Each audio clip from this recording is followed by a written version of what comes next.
Salam Kicau Mania, selamat datang di channel kita bersama saya Riko.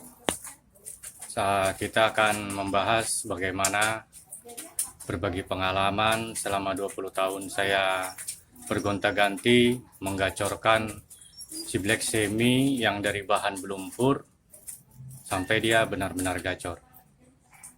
Teman-teman, untuk tahap mengepurkan, di episode sebelumnya di video di channel ini sudah ada ya. Nah, sekarang dalam tahap penggacoran. Nah, sebelumnya kita lihat dulu seperti apa yang jantan, karena yang mau kita gacorkan yang jantan. Ayo teman-teman, kita tangkap burungnya, kita lihat ciri-ciri yang jantan, gampang sekali membedakannya seperti apa.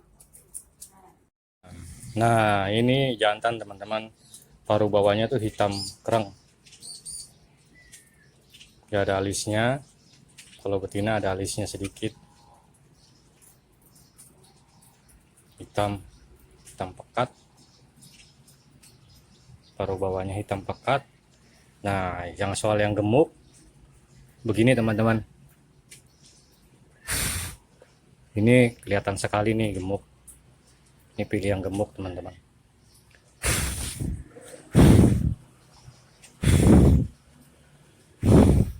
Jangan pilih yang kurus ya, kalau kurus dipegang dia tajam, kalau ini full gitu, ada rongganya. Kalau kurus ini gemuk nih, tuh merah teman-teman. Perutnya merah tuh teman-teman, gemuk dia. Ya, beginilah yang sehat, gemuk dia, peluang hidupnya besar.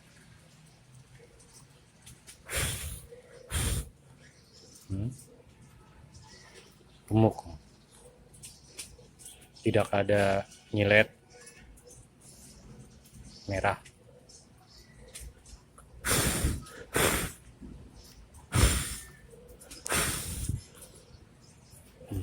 Gemuk, jadi terasa dipegang ya.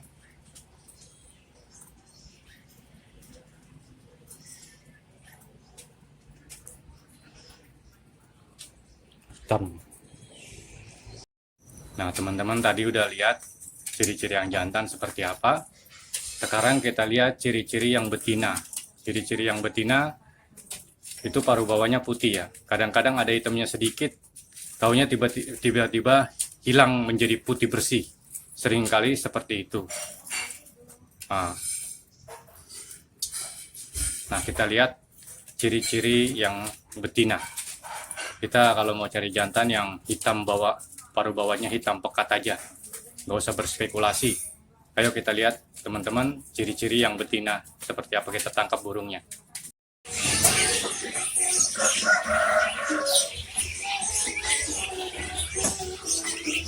Ini betina ini.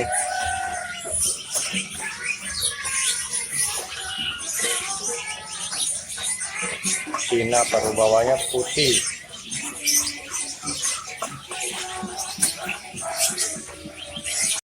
Oke teman-teman, udah lihat ciri-cirinya sudah pasti. Nah ini yang barusan ngepur, Black Semi yang di belakang saya yang barusan ngepur. Ada yang belum pur, itu harus dipurin dulu, dikerodong dulu selama sebulan ya. Sudah ngepur. Sekali lagi saya infoin, sebelumnya di video yang sebelumnya sudah ada cara mengepurkan dan cara memapankan. Nah ini kita kalau mau menggacorkan, mau mempeluncurkan dia, dimulai yang sudah rawatan 2 atau 3 bulan dari bahan obyokan.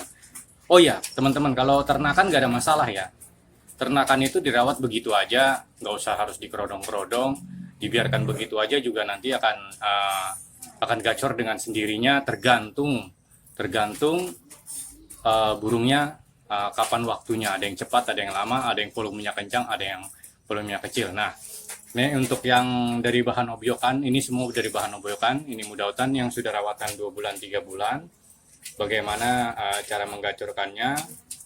Yang pertama teman-teman, itu setelah buka kerodong ya, 2 bulan 3 bulan dirawat ya. Perawatan sebelumnya ya biasa-biasa aja dulu, pur, jangkrik, kroto. Nah setelah ini tetap dikasih setelah 2 bulan 3 bulan dirawat, baru tahap penggacoran tetap aja dikerasi kroto tiap hari, nggak terlalu perlu ya, nggak terlalu repot ya. Kasih aja krotonya 2 kali seminggu atau 3 kali seminggu, yang pasti jangkriknya yang banyak. 10 pagi, 10 sore, jangkrik ukuran sedang, jangkrik alamnya. Yang seperti ini teman-teman. Jangkrik alamnya. Yang seperti ini. Gitu teman-teman. Nah setelah itu setiap jam 5 pagi atau jam tengah 6 pagi burung dikeluarkan dengan maksud diembunkan, bila perlu airnya juga air embun yang sengaja diembunkan gitu teman-teman. pH air bisa dari air botol minuman mineral yang kita beli di warung. Teman-teman, pH air untuk ciblek, untuk burung hutan baiknya 7 ya. Jadi air mineral begitu. Kalau pH air tanah jangan dikasih ya. pH air tanah itu pH 8 itu kurang baik.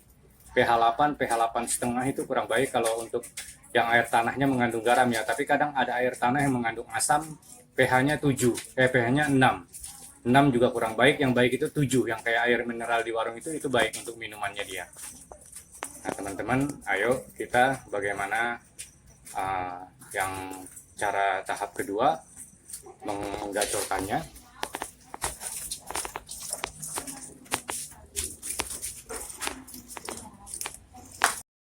Nah teman-teman, saat ada panas pagi ya, di bawah jam 10, ini dimandikan teman-teman, disemprot aja. Sambil dikasih jangkrik hidup ya, jangkriknya selalu yang hidup, jangan jangkrik mati, itu bisa jadi penyakit. Disemprotin aja teman-teman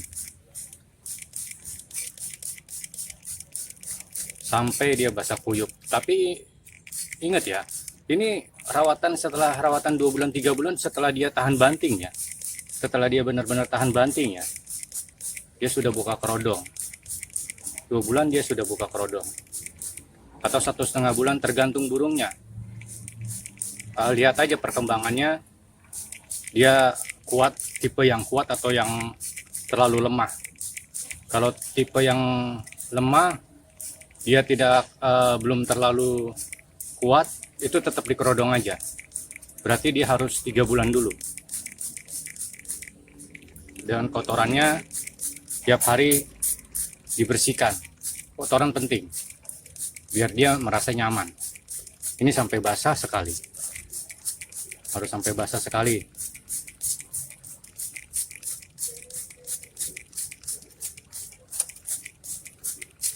Gak usah takut, karena ciblek kalau sudah 3 bulan itu kuat, asal ada makanan hidupnya. Sama krotonya rutin. Nah, setelah basah setiap hari teman, ini diusahakan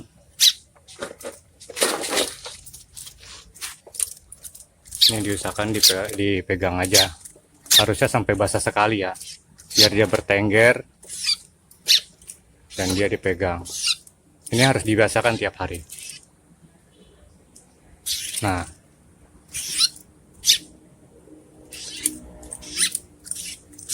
ini nggak apa-apa, melatih mentalnya biar dia nanti nggak takut bunyi di depan orang. Nah akhirnya lama-lama dia mau. Nah begini teman-teman, tiap hari saat ada panas ya. Dan untuk pemberian ulet sebaiknya jangan ya, ulet kandang ataupun ulet yang dibilang ulet Hongkong itu jangan, karena seringkali ya itu menimbulkan kutil di kaki, atau katarak di mata, atau juga kutil di mata, di dekat mata. Itu nanti malah dia jadi macet proses bunyinya lagi. Kalau sudah bunyi juga akan berhenti jadi bunyi. Nah biarkan aja tiap hari beginikan terus. Nanti kalau sudah bunyi di stop aja ya, secara kasarnya, mandikan secara kasarnya, di stop aja. Di stop aja setelah bunyi, setelah berani bunyi, diliatin kita setelah berani bunyi sekitar biasanya dimulai dengan berani bunyi jarak 4 meter, nanti lama-lama akan bunyi dalam jarak dekat gitu.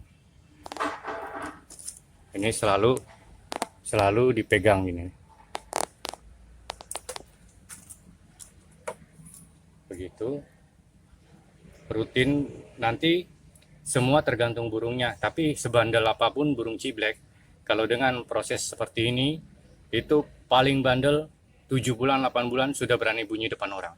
Dan teman-teman, ada juga yang 1 bulan teman-teman, ada juga yang 1 bulan, 1 bulan, 2 bulan, dia tanpa diginikan pun sudah berani bunyi depan orang, tapi itu jarang ya, itu ada aja. Dan purnya juga pur yang halus, selalu pur yang halus. Dan hambatannya teman-teman, untuk ciblek bahan dalam proses penggacoran, jangan ada di dekat dia itu ciblek gacor, karena mentalnya akan hancur. Dan dia biasanya kebanyakan tidak berani bunyi. Ada yang berani bunyi, ada yang berani melawan, itu jarang ya. Kadang-kadang ada, tapi kebanyakan untuk yang dari bahan obyokan setelah proses penggacoran itu malah menghambat. Kalau ada di dekat dia dalam satu rumah, ada yang gacor juga, dia malah ketakutannya. Jadi meng-MP3-kannya juga jangan yang terlalu kencang. Untuk kandang sendiri, usahakan yang besar, jangan yang kecil. Kita kan mau membuat dia senang. Kalau burung senang, dia akan bunyi. Kalau burung stres, dia akan mandek bunyi, malah akan sakit, malah akan mati. Yang besar biar dia loncatnya enak gitu. Yang besar. Dan jangan lupa kalau mau menjualnya, misalnya nanti sudah bunyi ke orang, misalnya ada yang beli, boleh burungnya doang, tapi biasakan memberikan ranting yang biasa dia tangkringkan, memberikan ke si pembeli, karena seringkali burung itu adaptasinya lama karena tangkringannya diganti. Nah gitu teman-teman, sering sekali, bukan cuma ciblek ya, murai, kacer juga. Kotoran dibersihkan, harus sabar, tapi dengan cara seperti ini selama ini belum pernah ada yang lewat dari 8 bulan dia akan gacor, akan bunyi di depan kita. Ya pada umumnya kalau rutin begini ditanganin dengan mandi-mandikan seperti ini sampai basah dan dipegang, itu 3 bulan sudah dia gacor. Kalau soal ngebrand itu semua tergantung burungnya. Itu ada yang cepat, ada yang lama. Itu sulit sekali disetting. Itu semua kembali keahlian itu cepat atau lambatnya tergantung burungnya. Jadi seperti orang juga, ada yang bisa menghafal 1 buku dalam 1 hari, ada orang yang bisa menghafal buku dalam 1 bulan, ada bahkan yang harus menghafal buku dalam 1 tahun. Semua itu tidak bisa terlalu dipaksakan. Begitu tips dari saya teman-teman. Jangan lupa klik subscribe. Salam Kicau Mania.